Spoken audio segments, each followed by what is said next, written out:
Like a runaway virus, fire and destruction was everywhere, including this stretch of Vermont Avenue near Watts. Harry Ingram crossed the avenue to click off shots of a burning trophy store.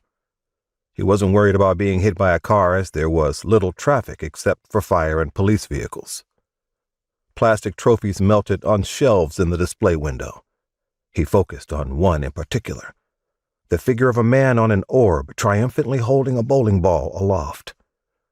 Over several clicks of his camera, the figure withered away in streams of plastic, yet still the bowling ball remained untouched, until it too succumbed to the flames.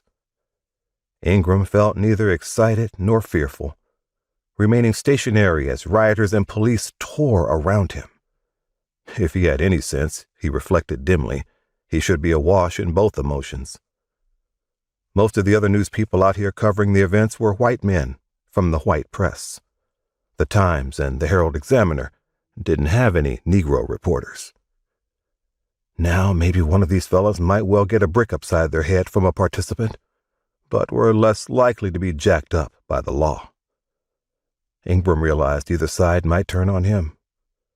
There was another colored freelancer somewhere out here, he knew, dashing about for Jet magazine. Maybe when they both got a beat down from the cops, they could compare notes in jail. Yet here he was, wearing a linen coat and a snap-brim hat like he was on his way to the 5th race at Hollywood Park. He carried a recent model cannon in his hand, and his battered Korean War-era speed graphic around his neck, the latter more for good luck than practicality.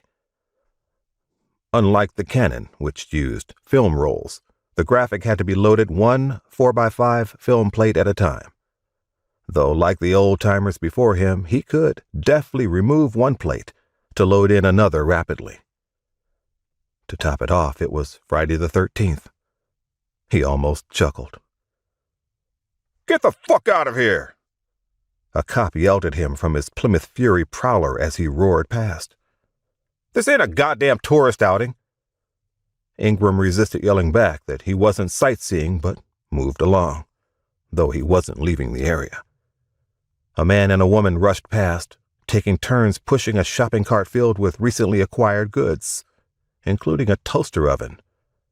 As one of them pushed, the other held on to the cart to prevent it from tipping over. The thing was filled to overflow.